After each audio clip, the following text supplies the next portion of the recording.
Muy bien, chicos y chicas, el día de hoy vamos a iniciar un poco de principio de superposición de ondas, de interferencia en ondas, ciertas cosas así, recordando siempre que estamos hablando de ondas estacionarias, ondas en una cuerda, ¿sí? Luego hablaremos de ondas sonoras, que es un poco diferente, tiene que ver con lo mismo, pero hay que ciertos cambios, pero recuerden que estamos en ondas en cuerdas. Sigamos entonces. Hemos visto nosotros un poco, o mejor dicho, hemos analizado las partes de la onda, velocidad de onda, qué depende de la onda para que la velocidad cambie, hemos visto que la tensión, etcétera. Pero hoy vamos a hablar de reflexión de ondas. ¿Y qué vamos a hablar un poco de reflexión de pulso de onda? Es esto.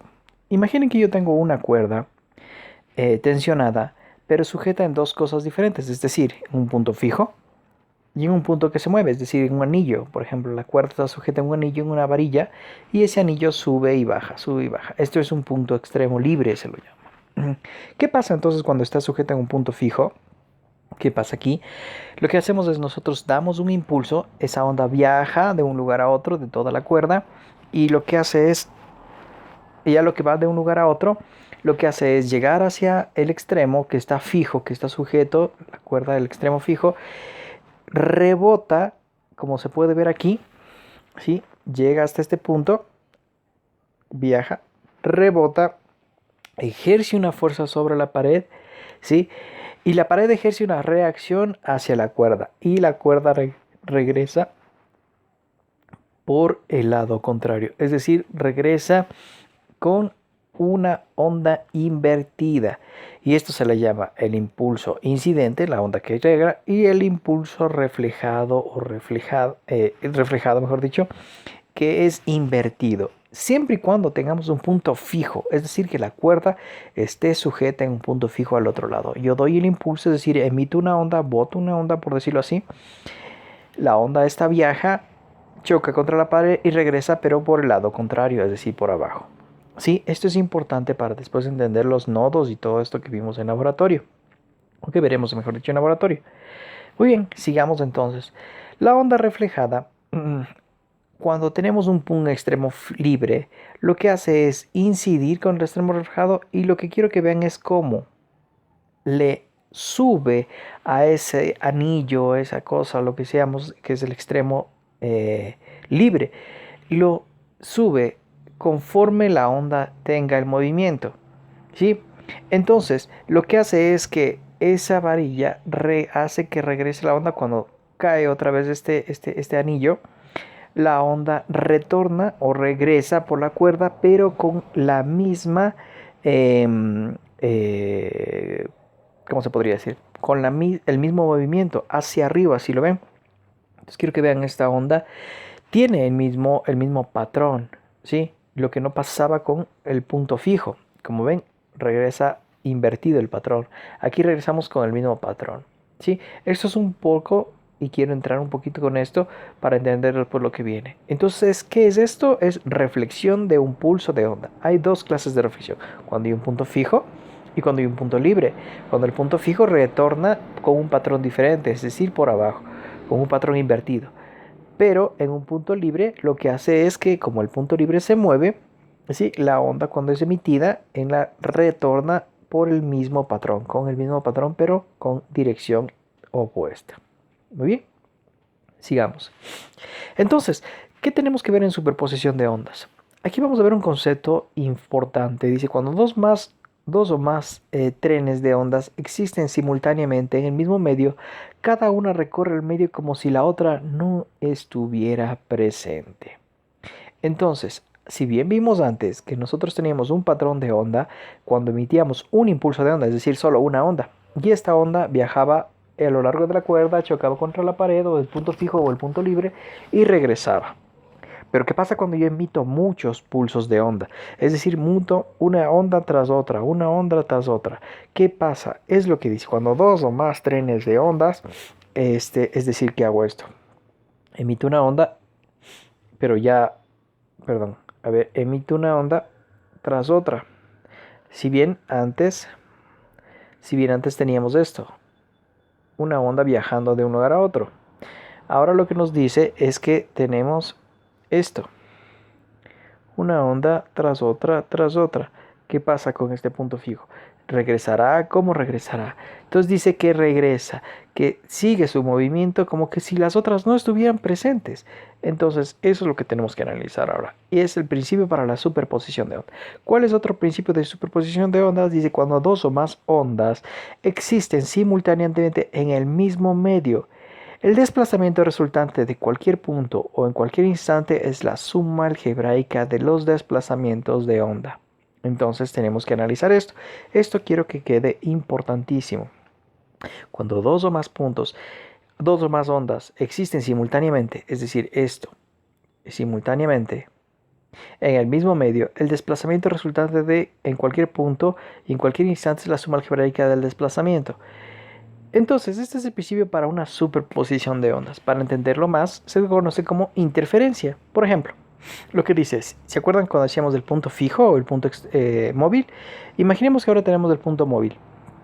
Y el punto móvil lo que hace es, si yo emito una onda y por la misma onda ya está regresando otra, por la misma cuerda, por el mismo medio ya está regresando otra. ¿Sí? ¿Qué pasa? Se van uniendo, se van uniendo, se van uniendo y se unen. Muy grande. Si no tuviéramos la onda, se ven los colores abajo en celeste y en rojito, en fucsia, se ve los colores de la onda, como fuera la onda cada una. Pero como es una onda interferida, es decir, dos ondas ahí, se dice que es la suma algebraica y después pasan y se van. Sí, la suma algebraica. Ya vamos a entender esto un poquito más adelante para que se entienda qué es la suma algebraica. Asimismo, cuando yo te emito una onda y está regresando el lado contrario, lo que hacemos, regresamos, ¿sí ven? Y aquí se juntan las ondas. ¿Qué pasa entonces aquí? Si ven que la cuerda se hace más chiquita de lo que debería ser esta y esta, la cuerda se hace más chiquita la onda, hasta que después pasa y ya sigue su camino. Esto es una suma algebraica también, solo que hay que restar. Ya vamos a ver qué hay que restar. Esto quiero que quede súper importante. Vamos repitiendo de nuevo. Si yo tengo ondas, una onda que está en el mismo tren, ¿sí ven? Pero de sentido opuesto, lo que hacen es sumarse.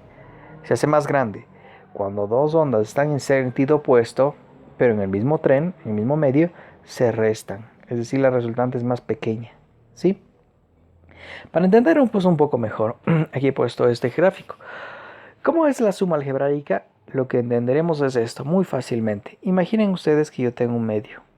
Voy a hacerle un poquito mejor, un medio aquí. Imaginemos que este era mi equilibrio, ¿sí? Entonces, voy a imaginar la cuerda en azul oscuro es la resultante, no la pierdan de vista, ¿sí? Entonces, la primera onda es la entrecortada y la segunda onda es la otra de acá. La pregunta es, ¿las dos tienen amplitudes diferentes? Sí, la amplitud de la una, de la entrecortada, es más pequeña que la amplitud de la otra. Entonces dice que cuando coinciden en amplitud, o sea, coinciden las crestas, las amplitudes se suman y obtenemos ¿qué? Una amplitud resultante. ¿Cuál? Esta de acá, más grande. Está un poco chueca, la amplitud no importa, pero lo que quiero que vean es que esta amplitud es mayor que las dos. ¿De dónde viene? De la suma de las dos amplitudes, es decir, de esta amplitud y de esta amplitud. Pongamos que la de entrecortada es 1 y la otra es 3. 3 más 1, 4. La amplitud total será 4. ¿Sí? 4 centímetros, etc. Cuando coincidan. Pero cuando coincidan con, mejor dicho, cuando coincidan en el paso, como vimos en el primer camino, en este que aquí, cuando coincidan las crestas. ¿Sí? Pero cuando coincida cresta con valle, o sea, este caso de acá, ¿qué pasa? Entonces imaginemos que esta es 2 de amplitud, 2 centímetros de amplitud, y esta de acá va a ser 3 centímetros de amplitud. Imaginemos, 3 centímetros de amplitud. Entonces, cuando coincide cresta con valle, si ven, cresta con valle, y coinciden las frecuencias, coinciden los nodos, ya vamos a ver, la resultante es más pequeña. Es la suma algebraica también. 3, la mayor menos la menor, 3 menos 2, pues la resultante es 1. La amplitud de la resultante va a ser 1. Esta es la que se conoce como interferencia destructiva, mientras que la de acá es una interferencia constructiva porque se hace más grande la onda. Esto se ve muy claramente en sonido, ¿sí? podríamos hablar, por ejemplo, de cuando, no sé si ustedes han visto o alguien ha cantado en la ducha, no sé, donde canten ustedes, y ponen una canción y llegan justo al tono de la canción. Hasta parece que solo, o mejor dicho, que no está cantando nadie. Si quieren harán la prueba. Es decir, yo estoy cantando una canción y llegan al mismo tono de la canción en ciertas partes de la canción y parece que se apaga la canción, o sea, parece que no suena nada. Entonces en su interior parece que solo están cantando ustedes. Eso es una interferencia también, ¿sí? Pero aquí estamos hablando en ondas en una cuerda. Muy bien, sigamos. Para entender esto, entonces yo he puesto este ejemplo de interferencias y toda la cosa para entender un poco más de interferencias. Como podemos ver, nosotros ya hemos hablado de una sola onda que puede viajar y regresar. Pero ¿qué pasa cuando yo hago muchos impulsos, es decir, un impulso tras otro y regresa por acá otro y regresa por acá otro y etcétera? Entonces pasa esto. Como vemos aquí, tenemos nosotros muchas ondas yendo y viniendo, ¿sí ven? En una distancia determinada, ¿sí? Entonces, ¿qué significa este gráfico? Quiero que vean ustedes, se centren en las flechas de la primera, de esta de aquí. Cuando están yendo para unirse, yendo y viniendo, las ondas, o sea, van a muchos impulsos, pero van y vienen, van y vienen, van y vienen, van y vienen. Llega en cierto punto que vemos aquí que coinciden. Una que va, una que viene. Las interferencias se hacen muy evidentes y en cierto modo se hace un nodo, que vamos a ver, esto es un nodo, una semionda, un nodo y un antinodo. Se forman claramente como veremos en laboratorio. ¿Sí? Es decir, hemos llegado a una distancia, si bien a una distancia determinada que nos genere estos este patrón bonito, por decirlo así, de ondas, ¿sí? O a una frecuencia determinada, como ven, es en función del periodo, que es el inverso de la frecuencia, a una frecuencia determinada donde me genere este patrón. ¿De qué depende entonces esta frecuencia? Depende mucho de pues el oscilador y también de qué depende de que se genere este patrón, de la frecuencia y de la longitud de la cuerda, ¿sí? Porque si yo doy una longitud más pequeña, pues se me daña el patrón y se me queda, por ejemplo, como esta. ¿Sí? O se hace interferencias y se queda así como esta, etcétera, ¿sí? Entonces, en ciertos puntos, en ciertas frecuencias, en ciertos periodos, yo puedo generar este patrón de movimiento, este patrón de ondas, que no son ondas enteras. Recuerden que la fucsia es una onda, o sea, es decir, como están viniendo, pero como están yendo, es la celeste. Entonces son dos trenes de ondas ahí, o más trenes de ondas yendo y viniendo. Entonces recuerden que no puedo llamar onda a una sola porque es el conjunto de dos, de las que van y de las que vienen. Entonces una onda sería, ya vamos a explicar mejor acá adelante. Muy bien, entonces para explicar un poco de este patrón que se forma, nosotros podemos decir que el nodo es justo donde inicia esta semionda. Antinodo arriba y nodo otra vez donde se inicia la otra semionda. Por ende, yo tengo dos semiondas y las llamo semiondas porque no son ondas completas. ¿Qué es una onda completa? Entonces es esto hasta acá. Esto sí es una onda completa, ¿sí? Pero mientras que solo esto es una semionda, porque recuerden que era un patrón de ida y un patrón de regreso. Entonces no puedo hablar de que esta es una onda, sino es una semionda, es una parte de una onda entera, ¿sí? Ahí están los antinodos y nodos. Entonces aquí tenemos una media longitud de onda, lógico, porque, voy a ponerlo así, si yo tengo de aquí, recordemos que longitud de onda era de cresta a cresta, ¿esta será mi longitud de onda? Pues no, esta no es mi longitud de onda. ¿Por qué? Porque no es una onda completa, es una semionda, de una semionda a otra semionda. Por ende, entonces vamos a ver que una onda completa sería esto. Y de aquí a acá sería mi longitud de onda. ¿Sí? Como tengo la mitad, hasta aquí, la mitad, entonces se llama media longitud de onda, cuando yo tengo este patrón. ¿Sí? Cuando tengo una longitud de onda completa. Sí, que sería, si yo recorro esta distancia, quiero que vean esto, si recorro esta distancia de aquí hasta acá, es la misma distancia de mi longitud de onda. Por ende se considera que esta es una longitud de onda completa. Esta una longitud de onda y media y esta dos longitudes de onda y así sucesivamente.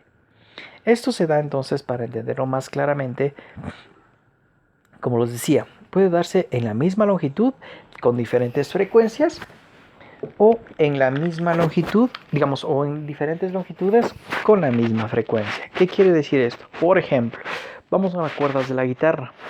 Las cuerdas de la guitarra son la misma longitud de la cuerda de la guitarra. Imaginen que esto es las cuerdas de la guitarra, pero cada una con frecuencias diferentes. ¿Sí? ¿A qué depende? Ya veremos. Entonces aquí hemos visto este patrón que se le llama frecuencias características. Como habíamos dicho, esta es la longitud de onda, sería la L es un medio de longitud de onda. En este de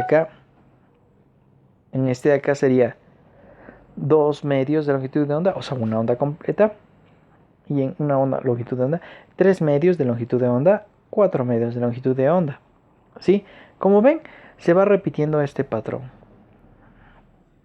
Si voy despejando la longitud de onda, me va quedando esto. ¿Sí ven?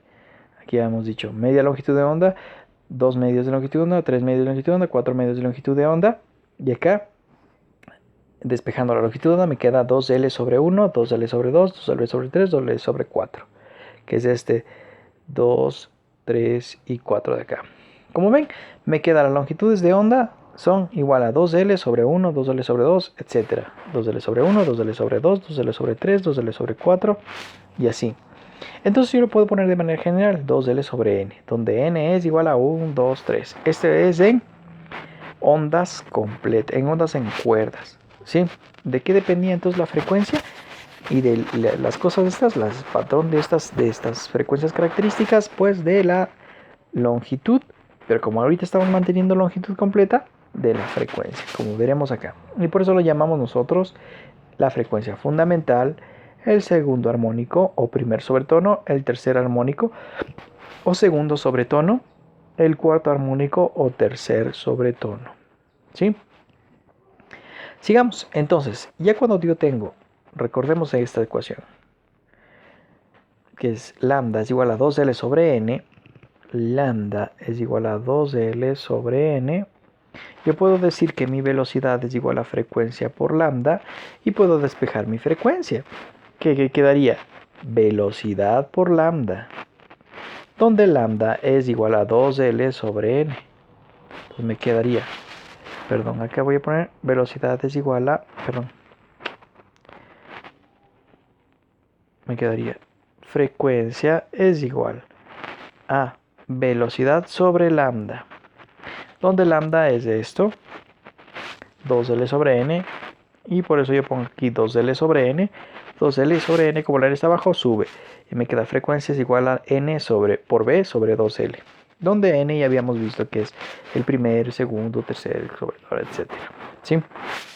Como yo estoy en cuerdas, puedo decir que la velocidad es frecuencia, es fuerza o tensión sobre la raíz de la tensión sobre la densidad lineal. Entonces quiero que vean algo importante aquí. Esta es mi ecuación general para frecuencias, para cada uno de los sobretonos. Voy a regresar acá entonces. Como ven, en una guitarra tengo diferentes frecuencias a pesar de que tengo la misma longitud, debido a que cada una la aprieto de una manera diferente y cada una tiene una densidad lineal diferente. Claro, algunas son más gruesas que otras, ¿sí lo ven? Entonces, si una es más diferente que el grosor de otra, así apriete todas iguales, tendrán una frecuencia diferente. Y me generarán el primero, segundo, tercer sobretono, etc. ¿Sí? Después tenemos que hablar de cómo esas frecuencias caen en lo sonoro y pueden transmitirse de un medio a otro. ¿Sí? Pero pronto quiero que vean que cada una de estas tiene una frecuencia característica. ¿Sí? Y pueden ser más, ¿no? Pero dependen en cuerdas sobre todo de la tensión y de la densidad de la lineal de la cuerda. ¿Sí? Muy bien. Aquí he hecho un ejercicio, rapidito. Una cuerda de acero para piano de 50 centímetros de longitud tiene una masa de 3.05 gramos y se encuentra bajo una tensión de 400 newtons. cuáles son las frecuencias de su modo fundamental de vibración y de los primeros dos sobretonos. Entonces dice una cuerda de piano de 50 centímetros de longitud tiene una masa de 3.5. ¿Para qué me da esto? Dice que los 50 tienen esa masa. Entonces ya puedo sacar la densidad lineal. Como ven aquí, densidad lineal. Que era masa sobre longitud. ¿Masa cuál? Pues 3.05 gramos transformado a kilogramos y 50 centímetros transformados a metros.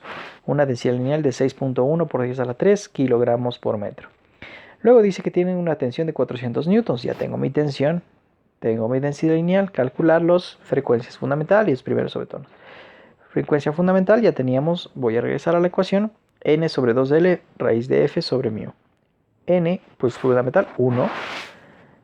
Y suplanto todo, pongo mi ecuación y me queda 266 Hz. Así mismo hago con las otras, en vez de poner 1 pongo 2, pongo 3, etc. Y me salen estas frecuencias, 512 y 768 Hz. ¿Sí? Entonces, como ven, no es muy difícil. Cualquier cosa, estamos en la hora de problemas y planteamientos de problemas. Cualquier cosa me preguntan ahí. Un saludo, chicos, cuídense.